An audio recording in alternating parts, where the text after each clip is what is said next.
Assalamualaikum warahmatullahi taala wabarakatuh. InsyaAllah saya Muhammad Amin Syazani bin Masdar akan mengajar subjek Tauhid untuk darjah 5 tahun 2021 insyaAllah. Baik, kita teruskan.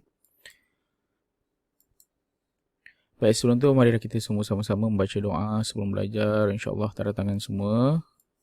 Doa sebelum belajar.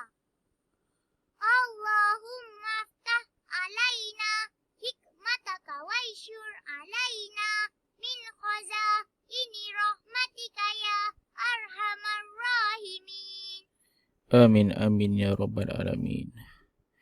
Baik, jadi kita teruskan lagi juga dengan, sekarang kita teruskan pula dengan kandungan, isi kandungan buku Tauhid tahun 5. Baik, okey, baik.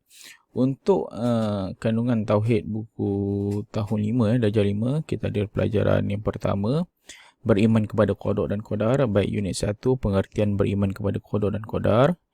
Unit 1.1, hukum beriman kepada qada dan qadar. Unit 1.2, dalil beriman kepada qada dan qadar.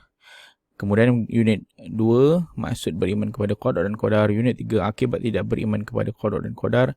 Kemudian unit 4, hikmah beriman kepada qada dan qadar. Kemudian pelajaran yang kedua, hubungan doa dengan qada dan qadar. Ada 4 unit. Unit pertama, pengertian doa. Yang kedua, adab berdoa. Yang ketiga, waktu dan tempat mustajab berdoa. Dan yang keempat, 10 sebab doa tidak dimakbulkan. Baik, kemudian ada pelajaran ketiga, Asma'ul Husna. Unit 1 hingga 5, ada 5 unit. Ada Asma'ul Husna daripada Ar-Rahman sampailah Asy-Syahid. Baik, kita teruskan pula. Baik, jadi siapa tahu rukun iman? Rukun iman ada berapa semuanya? Ada 6. Baik, rukun iman ada 6. Baik, yang pertama kita tengok beriman kepada Allah. Kemudian yang kedua, beriman kepada malaikat. Kemudian yang ketiga, beriman kepada kitab. Kemudian beriman kepada Rasul. Kemudian beriman kepada qada dan qadar. Dan yang terakhir, beriman kepada hari akhirat. Baik, insyaAllah kita pada hari ini kita akan belajar tentang beriman kepada qada dan qadar. Kita akan sentuh tentang pengertian beriman kepada qada dan qadar dan serta contoh. Contoh qada dan qadar. Baik. Okey. Beriman kepada qada dan qadar unit 1. Kita akan sentuh pengertian juga contoh. Okey, kita pergi pada yang pertama, pengertian qada. Apa dia pengertian qada?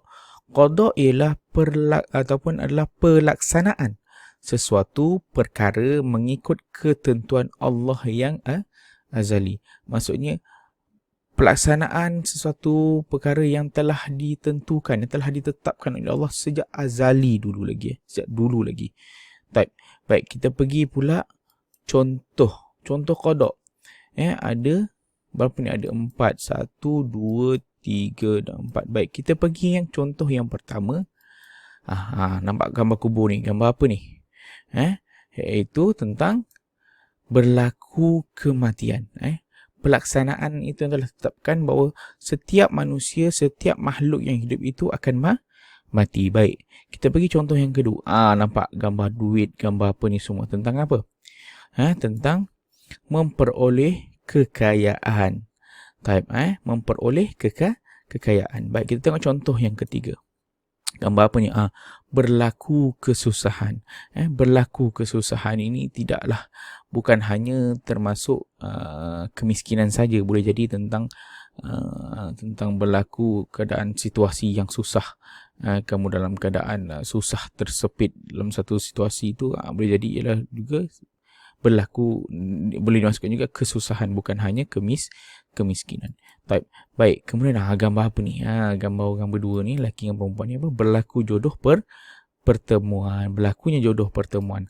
Baik, kita teruskan juga dengan pengertian qadar. Apa dia qadar ni? Qadar dan qadar ni dia saling lengkap melengkapi. Dia kena ada dua-dua. Dia tak boleh ada qada saja, tak ada qadar, ataupun qadar saja, tak ada qada. Dia kena ada dua-dua. Baik, sebab apa? Qadar ini maksudnya kita tengok pengertian qadar. Qadar ialah ketentuan Allah yang azali terhadap semua makhluk. Yang tadi kita tengok qada adalah pelaksanaan ketentuan. Tetapi yang qadar ini adalah ketentuan Allah yang azali terhadap semua makhluk ciptaan dia. Baik, kita tengok contoh qadar pula. Baik, contoh qadar yang pertama. Pesakit meninggal dunia kerana demam denggi berdarah. Maksud dia apa? Tadi pelaksanaan dia meninggal dunia. Jadi ketentuannya tu, apa ketentuan dia?